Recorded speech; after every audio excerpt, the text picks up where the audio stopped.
designingeniør, og jeg er ansat hos Jotam som praktikant i deres sprogafdeling i Kolding. Jeg har valgt Jotam, fordi det er en inspirerende virksomhed, så jeg kan få lov til at blande det teoretiske viden, jeg har lært fra universitetet af, med det praktiske.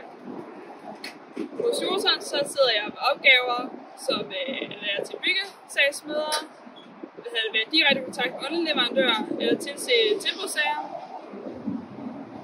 Hos Jotam tager de rigtig godt fat i deres praktikanter og sørger for, at de får en virkelig god forløb med god hjælp og nysgerrig og hjælpsomme, når praktikanter har spørgsmål.